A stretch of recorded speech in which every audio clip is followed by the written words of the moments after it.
कारण का मेन म्हणजे कसं त्यांनी एकतर कमी शिकल्या घेतलेला आहे. त्याला काय आलेला निधी कसा वापरायचा काही समजणार नाही ना. त्याला इंग्लिश येणार नाही, हिंदी करणार नाही, काय नाही.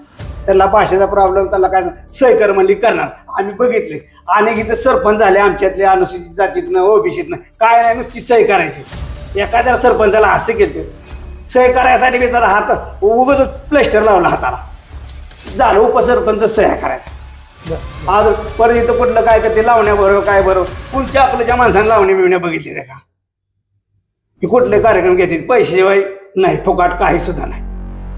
आता आमच्या महादेव कवळे यांनी इमान्यानं महिलांना बालाजी दर्शन घडवलं. अजमेरला पुढील महिन्यात जाणार आहेत मुस्लिम बांधव, त्यांना नेणार आहेत.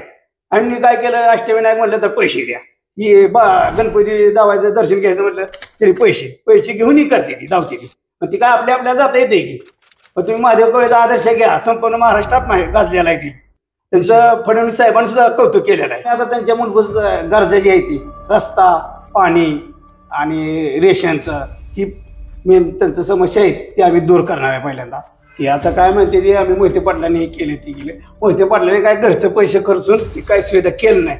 पैसा ही सगळा शासनाचा आहे, वर्ण निधी येतो. काय त्यांनी जमिनी कोण ही केलेला आहे का काय बाबा, त्यांनी ही गावचा विकास करायसाठी काय केलंय का? शासनाने निधी आहे. आम्ही बी आल्यावर सत्तेत आमदार झालो, हे कोण झालं तर त्यांना निधी येतच असतो, ते निधी वापरत असते ती. हे म्हणते ती मोहिते पाटलांनी केलं. मोहिते पाटलांनी काय केलं, निधी काय त्यांचा घरचं जमीन विकून वापरला का? नमस्कार, प्रभात न्यूज आणि भूमिपुत्र न्यूज मध्ये आपल्या सर्वांचं स्वागत. आज आपल्या सोबत भारतीय जनता पार्टीचे प्रभाग क्रमांक 3 चे उमेदवार त्या ठिकाणी तुषार वसंत लोंढे सर आहेत. खरं तर तुम्ही खूप जाणकार आहात. या अगोदर गेली 50-60 वर्ष झाली या अकलूजचं राजकारण बघताय. आमच्या या मुलाखतीमध्ये अनेक तरुण चेहरे येऊन गेले, पण आज तुम्हाला जाणकार म्हणून त्या ठिकाणी भारतीय जनता पार्टीकडून तिकीट मिळालंय. खरं तर तुमच्याविषयी आधी प्रथमतः माहिती सांगा. नमस्कार, मी तुषार वसंत लोंढे प्रभाग 3 मधून भारतीय जनता पार्टी करून उभा आहे. त्या ठिकाणी गेली 50 वर्षापासून मोहिते पाटलांचा इतिहास बघताय. खरं तर मोहिते पाटील कुटुंबाने ह्या अकलूजला घडवण्यासाठी खूप मोलाचा वाटा त्यांचा खरा आहे. त्यांच्या माध्यमातून आज आशिया खंडात 1 नंबरचं नाव त्या ठिकाणी तुमच्या ग्रामपंचायतीचं गेलं. हे असताना कुठेतरी अनेक समस्यांना घेऊन भारतीय जनता पार्टी त्या ठिकाणी अकलूजच्या जनतेसमोर उतरलेली आहे. त्यांच्या विरोधात तुम्ही सुद्धा आज आहात. कमळाच्या चिन्हावरती तुम्ही आज त्या ठिकाणी ही लढत लढताय. खरं तर याच्याकडे कसं बघताय? कसं आहे, तिथे लोकांच्या अनेक समस्या आहेत. मी तिथं जाऊन पाहिलेलं आहे.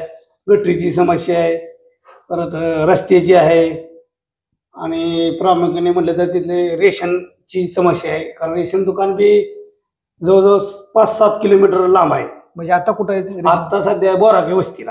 बरं. तिथून आणायचं म्हटलं तर 100 रुपये घेते ती रिक्षावाली.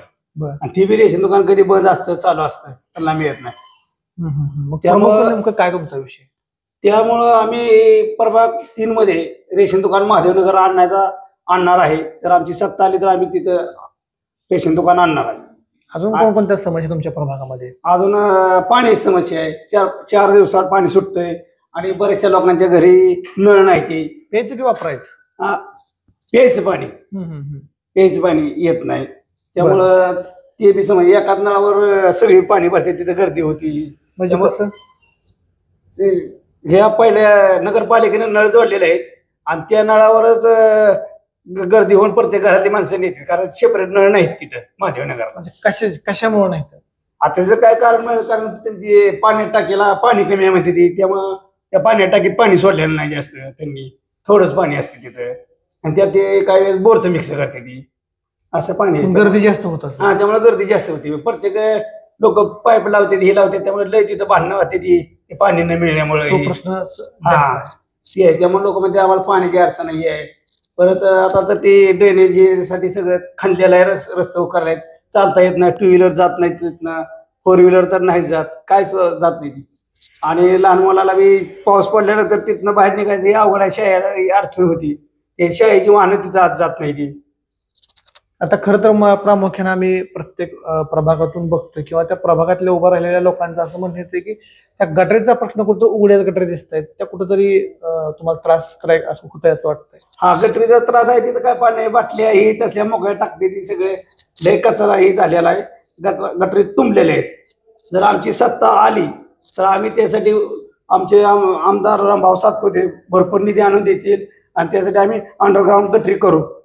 त्या ठिकाणी जर आता ते तुमच्यापर्यंत आम्ही ते पुढे येणारच आहे की या अकलूजच्या जनतेने तुम्हाला कोणत्या धोरणासाठी निवडून द्यावं, नेमकं काय करणार आहे त्यांच्यासाठी? कारण त्यांना माहित आहे पूर्वीच्या सत्ताधाऱ्यांनी काय केले इथं, काय नाही केले, त्यांचे काय काय अडचणी त्यांना सगळं माहित आहे. त्यामुळं त्यांनी आणि तिथं सुविधा उपलब्ध केल्या नाही, काय नाही, रस्ता नाही, तिने पाणी नाही. तुम्ही काय करणार आता? आम्ही आता त्यांच्या मूलभूत गरजा जी आहे ती रस्ता, पाणी आणि रेशनचं ही मेन त्यांचं समस्या आहेत ती आम्ही दूर करणार आहे पहिल्यांदा. बर. अजून राहिले शाळेचा ही कमी खर्चात शाळा मिळावी त्यासाठी आम्ही नगरपालिकेमार्फत शाळा तिथे एखादी नगरपालिकेची शाळा बसवणार. कारण का जिल्हा परिषदेची शाळा लांब आहे तिथनं, त्यामुळे महादेवनगरमध्ये नगरपालिकेचं बी शाळा आहे. कारण प्रत्येक नगरपालिका शाळा असते पण अकलूजमध्ये काही नगरपालिकेची शाळा नाही, तर त्यासाठी आम्ही नगरपालिकेची शाळा बी आणण्याचा विचार करणार आहे सत्ता आल्यानंतर. त्या ठिकाणी ते जाहीरनाम्यात तुमच्या काय असं येणार आहे वाटतं की 500 स्क्वेअर फूट स्क्वेअर फूटला आम्ही घरमाफी करणार आहे, त्यांच्याकडे घरपट्टी घेणार नाही, त्यांना कर्ज माफ करणार. हा त्यांना माफ करणार आहे. त्या जाहीरनाम्यात तसं केलंय का तुम्ही? केलेलं आम्ही जाहीरनाम्यात लिहिलेलं आहे ते सगळं. बर. त्या ठिकाणी रस्त्याचा, पाण्याचा हे प्रश्न प्रामुख्याने ह्यांच्याकडून असेच राहिले. ते खरं तर तुम्ही ते विजन लोकांपर्यंत मांडताय, पण आजपर्यंत मोहिते पाटलांनी भरपूर त्या ठिकाणी कामं केली. 50 वर्षाच्या राजकारणात मोहिते पाटील त्या ठिकाणी असं बी भाजपकडून म्हटलं जातंय की भयमुक्त व अकलूज आहे किंवा दहशतमुक्त अकलूज आहे. आता तुम्ही गेली 50-60 वर्ष झाली तुम्ही त्याच्या अकलूजमध्ये असता, काय त्या संदर्भ काय? ते आता काय म्हणते ते आम्ही मोहिते पाटलांनी हे केले ते केले. मोहिते पाटलांनी काय घरचं पैसे खर्चून काय सुविधा केलं नाही. पैसा ही सगळा शासनाचा आहे, वर्ण निधी येतो. काय त्यांनी जमीन विकून ही केलेला आहे का काय बाबा, त्यांनी ही गावचा विकास करायसाठी काय केलंय का? शासनाने निधी आहे. आम्ही बी आल्यावर सत्तेत आमदार झालो हे कोण झाले तर त्यांना निधी येतच असतो की ते निधी वापरत असते ती. तर हे म्हणते ती मोहिते पाटलांनी केलं. मोहिते पाटलांनी काय केलं? निधी काय त्यांचा घरचा जमीन विकून वापरला का? निधी हा शासनाचा होता, शासन देत असते, जी सत्ताधारी आहे ती देत आणि ती निधी वापरायचा असतो. आणि घरचा आणला तर मग ते मोहिते पाटलांनी केले. मोहिते पाटलांनी कसं केलं? त्यांना आम्ही निवडून आणलं आणि त्यांना निधी शासनाने दिले. त्यांनी का आम्हाला निवडून आणलं म्हणून घरचे पैसे वापरलेत का? आता त्यांची 500 एकर जमीन होती त्यावेळेस, आता बघितलं त्यांची किती एकर जमीन आहे. ह्या इथं कळतंय ना की बाबा त्यांनी निधी कुठला आणला, घरचा वापरलाय का, शासनाचाच वापरलेला आहे. आता एकतर असा झाला प्रश्न की त्यांनी स्वतःचा विकास केला. स्वतःचा विकास केला आहे. प्रत्येक एरियात त्यांचीच नावं दिलेली, घरातलीच नावं दिलेली, थोर पुरुषाची नावं नाही ती चौकांना, काय नाही. खरं तर आजपर्यंत आम्ही ऐकत होतो की म्हणजे आम्ही म्हणण्यापेक्षा महाराष्ट्र ऐकत होता की खरं तर बघायला जावं तर अकलूज बघायला जावं. अकलूज बघायला जावं काय बघण्यासारखं आहे? कारण अकलूज आत्ता थोडं झालं, झालं तर ते काय फुकाट आहे का? जावा तुम्ही सायजी वॉटर पार्कला, किती पैसे घेते ते बघा. आज परत इथं कुठलं काय तर ते लावण्या बरोबर काय बरोबर कोणच्या अकलूजच्या माणसाने लावण्या मिळण्या बघितले का? हे कुठले कार्यक्रम घेते पैसे नाही, फुकाट काही सुद्धा नाही. आता आमच्या महादेव कवळे यांनी इमान्यानं महिलांना बालाजी दर्शन घडवलं. अजमेरला पुढील महिन्यात जाणार आहेत मुस्लिम बांधव, त्यांना नेणार आहेत. आणि काय केलं? अष्टविनायक म्हटलं तर पैसे द्या, ही गणपती दावायचं दर्शन घ्यायचं म्हटलं तरी पैसे घेऊनही करते ती, धावते ती. मग ती काय आपल्या जाता येते की? मग तुम्ही महादेव कवळेचा आदर्श घ्या, संपूर्ण महाराष्ट्रात गाजलेला आहे ती. त्यांचं फडणवीस साहेबांनी सुद्धा कौतुक केलेलं आहे की महादेवसारखा सामान्य माणसानं एवढं, ज्यांनी आज रिक्षात नीट बसली नाही त्यांना हिमालयात फिरवलं. सर्व माणसं म्हणते की महादेव भाऊसारखा माणूस नाही. आम्ही हिमालय वर्ण बघत होतो पण महादेवनं आम्हाला त्यात बसायला परवानगी दिली. अजून एक अकलूजच्या लोकांनी एअरपोर्ट बघितलं नाही. पण आता खरं तर तुम्ही आता म्हणताय की त्या ठिकाणी ह्या गोष्टी त्यांनी करायला पाहिजे होत्या पण त्यांनी केल्या नाहीत. हे सगळं करत असताना अकलूजची जनता आता तुम्हाला स्वीकारेल? स्वीकारणं त्यांना आता कळलेलं आहे सगळं, त्यांचं कसं आहे, काय उद्योग आहे सगळं माहित आहे. आणि तरुण पिढी आहे आणि आता तरुण पिढी काय त्यांच्यात मेहंदी नाही. पहिलं कसं साखर कारखान्यात काम मागायची, संस्थेत मागायची. आता संस्थेत जर म्हणलं तर बऱ्याचशा गोष्टी झाल्या आहेत. शिक्षकाला पगार नसतो, सही कितीवर घेते ती, घेतात की पगार. जवळजवळ दर महिन्याला एखादा शिक्षक आत्महत्या करतो. गेल्याच महिन्यात एका शिक्षकाने आत्महत्या केलेली, का केली ती त्यांनाच माहिती आहे. तर पगार नाही, घरपोटी भरता येत नाही, काय नाही, घर भाडं भरता येत नाही, लांबून येते ती असं. त्यामुळे आता लोक डीएड करायला सुद्धा बंद झाले.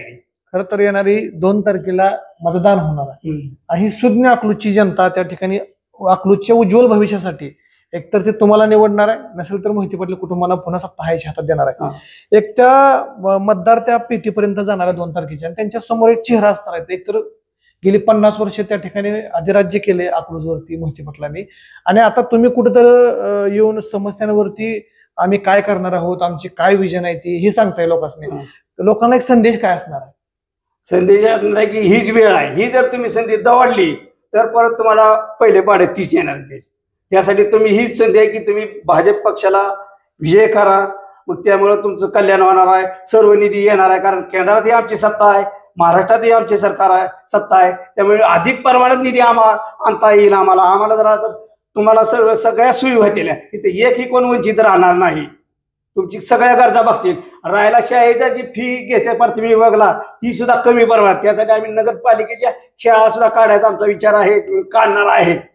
त्या ठिकाणी आज माळशिरसमध्ये राम सातपुते नावाचं त्या ठिकाणी प्रभावशाली भाजपकडून त्या ठिकाणी एक व्यक्तिमत्व निर्माण होतंय. या अगोदर मोहिते पाटलांनी त्यांना आमदार केलं होतं, परत जे स्वतः उभा राहिल्यानंतर त्यावेळेस पराभव काही मतांनी झाला, परंतु आज त्या ठिकाणी अकलूजची पूर्ण नगर परिषदेची निवडणुकीने हाती घेतलेली आहे.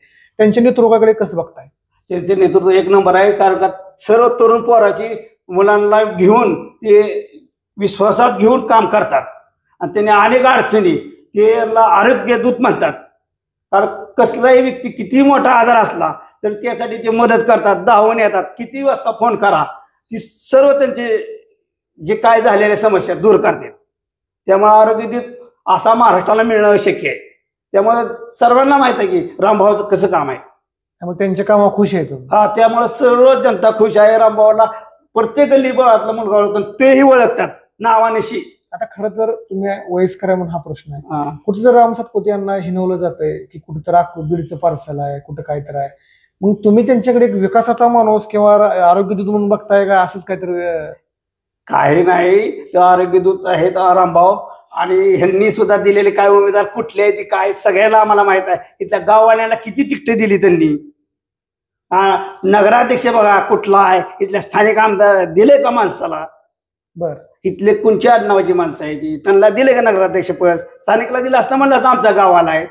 त्या ठिकाणी रामभाऊच्या भाषणातून असं सांगण्यात आलं की अकलूजचा जर विकास खरं घडवायचा असेल तर एक सुशिक्षित नगराध्यक्ष त्या ठिकाणी निवडून, त्यामुळे त्या पद्धतीनं पूजाताई कोथमिरे तुमच्या भाजपकडून उभे आहेत आणि त्या ठिकाणी जे काय आडगळे कुटुंब आहेत त्यांच्या त्या ठिकाणी भगिनी आमच्या उभे आहेत.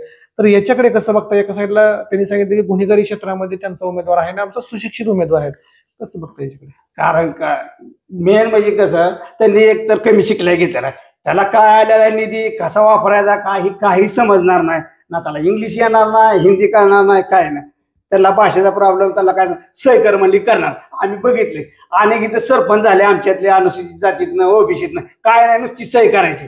एखाद्या सरपंचाला असं केलं, सही करायसाठी मी त्याला हात उगाच प्लेस्टर लावला हाताला, झालं उपसरपंच सह्या करायचा.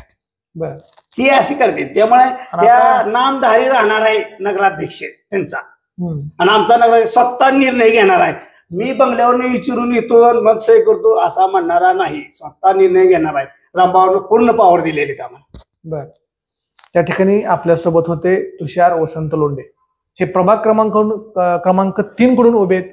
खरं तर अनेक अकलूजच्या जुन्या आठवणी सांगितल्या, जुन्या आठवणी सांगत त्यांनी इथले राजकारण कसं असतं ते सुद्धा सांगितलं. पण अनेक वेळा महाराष्ट्रानं बघितलं की अकलूज सारखं आयडॉल शहर त्या ठिकाणी असं बनवलं गेलं पाहिजे, असं अनेक नेत्यांनी आपल्या भाषणातून सांगितलं की अकलूजला एकदा जाऊन या. परंतु आज अकलूजची जी अवस्था आहे, ह्या अवस्थेला कुठेतरी ही लोक त्रस्त झालेत. अकलूजच्या मनामध्ये एक रोष आहे आणि त्यासाठी भारतीय जनता पार्टीचे माजी आमदार त्या ठिकाणी राम सातपुते यांनी अकलूज नगर परिषदेवरती सर्वच्या सर्व जागा त्या ठिकाणी लढवल्या. त्या ठिकाणी एकनाथ शिंदेचा मित्र पक्षाला 4 जागा सोडल्या आणि त्या ठिकाणी भारतीय जनता पार्टीला उरलेल्या सर्व जागा दिल्या आणि नगराध्यक्ष पदासाठी त्या ठिकाणी पूजा कोथमिरे यांना उमेदवारी दिली. या दोन्हींची तुलना त्या ठिकाणी तुषारजी लोंढे यांनी केली. कसा अकलूजचा यापूर्वीचं राजकारण होतं ते सुद्धा सांगितलं. आता ही जनता नेमकी येणाऱ्या 2 तारखेला येणार जी तुतारी आहे मोहिते पाटलांची त्याच्यावरती फुली टाकणार की त्या ठिकाणी भारतीय जनता पार्टीला स्वीकारणार हे पाहणं तितकंच महत्वाचं आहे. खरं तर आज तुषारजी तुम्ही आम्हाला वेळ दिला आणि तुमच्या सखोल गप्पा सांगितल्या की मागचं राजकारण कसं होतं, आताचं राजकारण काय आणि तुम्हाला कोणत्या समस्येवर प्रामुख्यानं काम करायचं आहे. मग तुम्ही तर समस्या अति छोटे छोटे समस्या घेऊन जनतेसमोर जाताय. मग कुठं स्वस्त धान्य दुकान तुम्हाला मतदारसंघात आणायचंय, पिण्याच्या पाण्याची सोय करायची, अशा प्रामुख अडचण तुम्ही त्या ठिकाणी जनतेसमोर घेऊन जाताय आणि जनतेला तुम्ही त्या ठिकाणी आव्हान सुद्धा केलं की 2 तारखेला व्यवस्थित मतदान करा.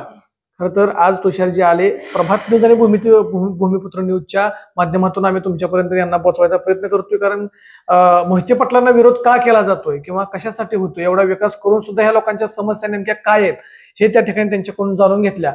आज तुम्ही आलात, आम्ही तुमच्या प्रभागामध्ये दुसरे जे मोहिते पाटील कुटुंबाकडून कोण उभे आहेत यांचा सुद्धा त्या ठिकाणी पाठपुरावा करू, त्यांच्या सुद्धा समस्या जाणून घेऊ की नेमकं त्यांनी आजपर्यंत काय केलंय. तोच तरी तुम्ही आज आला आणि आम्हाला वेळ दिला त्याबद्दल आभारी आहे. धन्यवाद. किती